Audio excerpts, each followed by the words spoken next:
Giống như con nói quả chuối nha, mình thì nói là quả chuối nhưng mà tiếng Anh thì lại nói quả banana. Tức là mình có một câu là Nam Mô A Di Đà. Ở các nước khác như Lào này, Campuchia, Thái Lan thì người ta không nói câu đấy, Họ dịch khác, chẳng hạn như là như Phật Ca Mâu Ni á, là ở tiếng Anh hay là ở tiếng Pali thì họ Sakya Mâu Ni, đúng không? Thì họ là Sakya, nhưng mà bên Việt Nam thì là Thích Ca. Nhưng mà bên kia chẳng hạn như ở dịch ra là Phật á thì họ kêu là Buddha, niệm tiếng khác nhưng mà đi chẳng qua là dịch ngôn ngữ. Giống như con nói quả chuối nha, mình thì nói là quả chuối nhưng mà tiếng Anh thì lại nói quả banana. Do ngôn ngữ người dân mà mình không có họ kêu thì mặc kệ, nhưng mà khi mình hiểu ra thì mình hiểu là đúng là niệm cái đó là niệm A Di Đà hay là niệm Phật Thích Ca Mâu Ni. Mà ở Việt Nam gọi là đi đâu, hay là ở đây thì gọi đi mô, một rứa thì cũng nhưng mà thực tế là cái hiểu cái nghĩa đấy. câu là Nam Mô A Di Đà Phật, câu đấy thì có ý nghĩa như thế nào? Cái đấy là một câu niệm phật danh, như nghe Nam Mô A Di Đà Phật đó là nói là phải pháp tăng, tam bảo hay là công đức của Phật, hay là niệm người có công đức, niệm chẳng hạn như là pháp tạng, đại tạng, hay là cái hồng danh đó là nói là A Di Đà là giới, Nam Mô là giới A Di Đà, Phật A Di Đà là định, Phật là tuệ, niệm cái đấy đủ giới định tuệ, niệm cái đó là đầy đủ công đức đó, đủ chẳng hạn như là đó là một vị Phật là đầy giới, đầy đủ định, đầy đủ tuệ. Vị Phật thì họ là đầy đủ hết những cái viên bản giải thoát, đầy đủ công đức là Như Lai, là chánh đẳng giác, hay là mình nói là niệm A Di Đà là Phật chứng cung, Phật chánh biến tri, Phật chứng thành túc là Như Lai, được thể là Thế Tôn là như thế, đầy đủ trí tuệ, đầy đủ viên bản hết là A Di Đà. Phật A Di Đà cũng có chứ, phát từ trong quá khứ lâu xa, Phật A Di Đà là thành Phật rồi, cách đây nhiều sa hà về phía tây đó, Đức Phật nói là trong kinh giờ ngài cũng là thành Phật, giống như Phật Thích Ca Mâu Ni. Nhưng mà ở thế giới khác, thế giới A Di Đà nó có trong cái vũ trụ này thì nhiều cái thế giới, những quả địa cầu, những quả đất này, ngài A Di Đà thì cũng thuộc trong quả địa cầu, trong thế giới, trong vũ trụ thì cũng có, nhưng mà là không có. Tại vì Phật Thích Ca Mâu Ni nói là quá khứ Phật chánh đẳng giác nhiều như cá sông Hằng.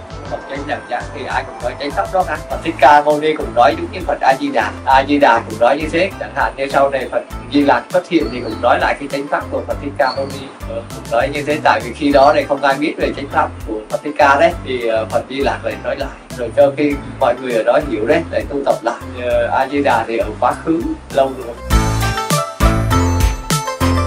Cái này là xuất gia từ năm bao nhiêu tuổi? Dạ con xuất gia từ năm 34 tuổi. Từ Dạ 34 tuổi đến bây giờ là 44. Cuối năm 34. trước đấy thầy có gia đình không? Dạ không, có cha mẹ thôi. Bố mẹ. Dạ chưa có vợ con gì hết đấy. Bây giờ thì không có. Ông bà người ta không còn. Ông bà vẫn còn. Ông họ ở con về quê ở Hà Tĩnh nhé. Hà Tĩnh á? Dạ, nhưng mà giờ ông bà ông ở Gia Lai á. Gia Lai. Dạ. Họ thì cũng già rồi, nhiều tuổi rồi, nhưng mà con thì xuất gia khi họ còn khỏe mạnh. Lâu rồi con cũng không có về, 7-8 năm để con chưa về, chưa như cái họ, nhưng mà rất về cho họ hạnh phúc, khỏe mạnh.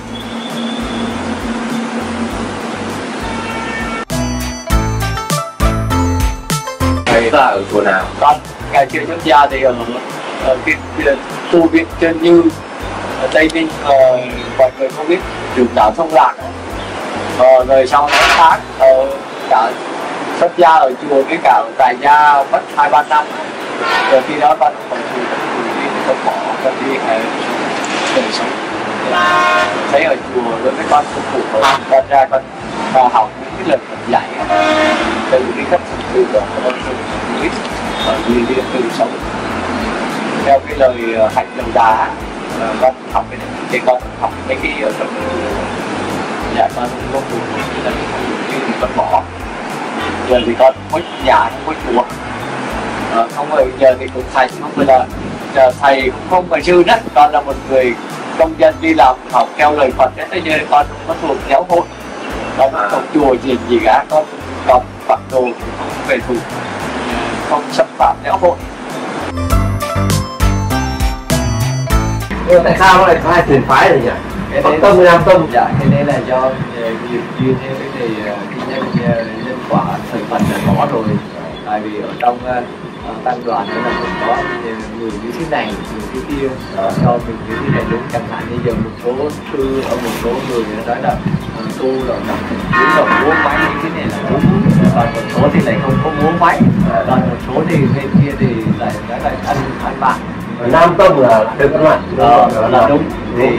Thì cái nhóm mà cứ cho ăn mặn đó thì nó tập hợp được một phe, còn cái nhóm mà cứ nói là cho ăn chay là đúng đó thì nó tập hợp một phe thì nó tách ra thì thành hai bên, thì thành Nam Tông là như thế, là cũng từ đó còn ra rồi thì thành chay mặn. Nhưng mà cái đạo lý thì nó kinh sách các thứ thì nó có giống nhau hay là nó không nhau? Kinh sách thì nó giống nhau, A Hàm với lại Nikaya hai cơ Bắc truyền với Nam truyền và kinh thời Phật thì nó giống nhau cả. Cái lần thứ hai đó thì khác nhau có là chay với mặn thôi, còn tất cả là chung một kinh sách. Dạ, kinh sách nhưng mà trình thì nó có hơi khác một chút theo cái ngôn ngữ ấy, nhưng mà đem hai bộ kinh A Hàm với Nikaya ra thì nó tương đồng. Nhưng mà bên Bắc Tông thì có thêm một số kinh đại thừa, kinh gọi là tu hành Bồ Tát, tâm đạo, nhưng mà cái đấy nó cũng lý, nhưng mà không có gì hết. Nhưng mà như con đã tu hành là con thì tu hành thì như bên Nam Tông ấy, nhưng mà con khác họ là con ăn trái, con không ăn mặn.